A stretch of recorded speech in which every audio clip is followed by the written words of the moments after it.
Jonas, it's a pleasure to welcome you. Nice to meet you, Mateen. You've been a consul and ambassador from Switzerland. You've been to India for 4 years. Now you're based here in San Francisco Bay Area. So when you're here, you can't escape the technology conversation. And AI is on the top of the pyramid.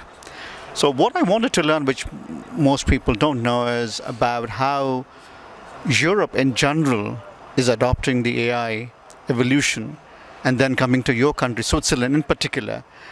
Because when we talk about Switzerland, we talk about the beautiful geography, the fabulous cheese and the chocolates and everything that's good to human life. But technology is kind of hidden. And that's where we thought we'd learn that how do you adapt to the evolution of technology, especially in AI. Well, I seem to be chased by places that are at the frontiers of technology now, having left 4 years in Bangalore and having come to the Silicon Valley.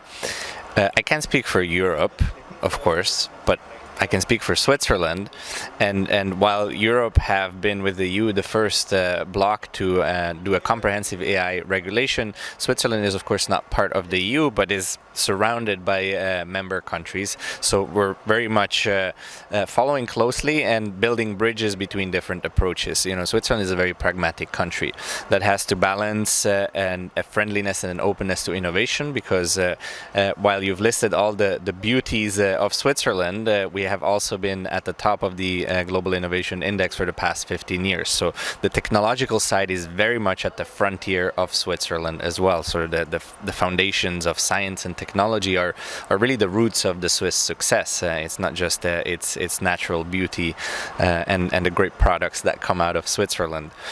And so finding a way to balance this openness to innovation with the trustworthiness of the technology, and making sure that it is employed in the interest and in the service of people, and that it is doing so within a framework that values and puts a premium on democratic values, on human rights, on a rights-based system. So that is the bridge that I believe Switzerland sees itself as building between different approaches, also when it comes to regulating the technology of artificial intelligence.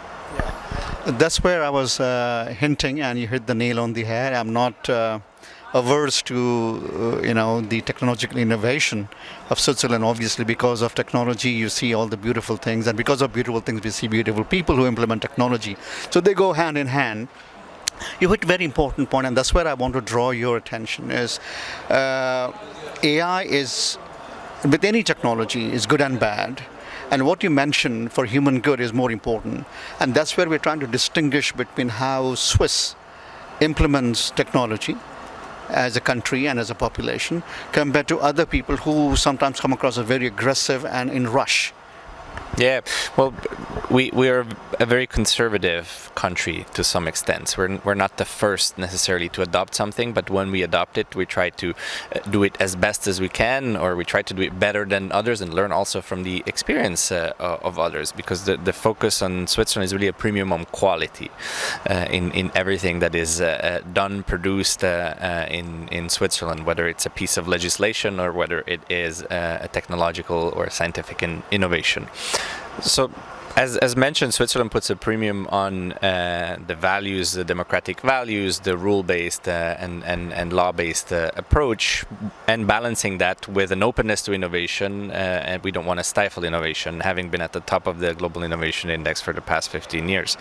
So, how do we go about achieving that balance? We don't have the answer at this moment. The reality is things are happening very, very fast right now. Artificial intelligence is rapidly emerging in the global landscape over the past 3 years. It was just 3 years ago that ChatGPT had its going public moment. I believe it was November 30th of 2022. And the reality is also that regulators are rarely, if ever, ahead of the technology. So you're always looking at it from behind. And I don't think that is going to be very different this time around. But this time around might be more consequential than other times because the power of this technology is so much greater than what we have seen in the past, and therefore the power for good, but also the power for harm is greater. And Switzerland sees itself as a country with a responsibility because we have International Geneva. We are home to a lot of the global governance organizations. So finding ways to establish trusted relationships and trusted channels between the captains of industry in the AI world that are pushing the frontiers and those who are at the frontiers of global governance discussions, and bringing those worlds closer together so that they're not approaching this from opposing sides, because that's not what it is about. In the end, everybody wants the same thing, the common interest, being able to leverage this technology, deploy it, and have the most possible positive impact. And I think there's a big role for Switzerland to play in that in the years ahead, and of course something that I hope to be focusing on in my tenure here in San Francisco. Now that we talked about technology, I want to talk about culture. Since you worked in India for 4 years in Bengaluru, we are, as Indians, film buffs.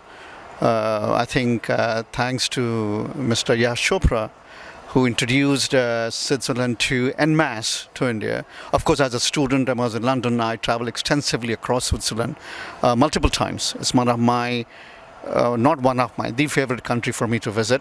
My wife likes Austria next door, but I still like Switzerland. The question I was asking is, the promotion of culture or bringing culture to your country is very important for tourism, and Indians have done amazingly well in terms of promoting it. But besides India, there's a lot of draw from people across the world who come to Switzerland. How do you keep that, going for generation after generations? People keep drawing to your country. Well, it's true that Yash Chopra has played an instrumental part in putting Switzerland on the radar when it comes to India, and there's enormous interest in India. And in my 4 years in India, I was astonished how well Indians know Switzerland and how much it is both an aspirational destination for the honeymoons. DDLJ, Ja Simran, Ja Ji Le Apni Zindagi. I learned a few lines. I had the good fortune of accompanying Shah Rukh Khan when he came to Switzerland 2 years ago to receive a Lifetime Achievement Award. How do you stay on top of that? Well, on one hand, Switzerland is very, very fortunate to have this incredibly spectacular nature and a wonderful heritage with its cities, and so the combination of what you can visit and how accessible it is to visit everything. So it's a stewardship. Generation after generation understands that we have a stewardship vis-a-vis the land, vis-a-vis the heritage that was built in past generations, and we understand that this is of interest to people outside of Switzerland, and therefore you have to happily welcome them into your country to visit and make available all the things that there are to enjoy. But it's the same in India. I would say it's the same in every country, but of course Switzerland being a very small and compact country, you can visit a lot and you can see a lot of diversity within a relatively short period of time. And then I call this the operating system of a country. In Switzerland, we have a dual education system. 70% of our youth pursue a vocational education or apprenticeship pathway. So even in the services or in the hospitality sector, you have a very, very high standard because people go through a rigorous training. And there's a lot of pride in all of the professions. It's not considered a second-class career. That is a career as worthy and dignified as a white-collar job that comes after studies at a research university, and that being part of the operational system of the country can help make a difference in also then the experience that you're able to offer to the guests that come and visit. And again, it's a point of taking pride in doing things with gusto, doing things with quality, and doing things with joy and openness, so that no matter if the guest is a Swiss one or an Indian one or an American one, they have a wonderful experience. Great. Again, thank you for being here. Thank you for sharing your fabulous thoughts. Appreciate it very much. My pleasure. Thank you for having me.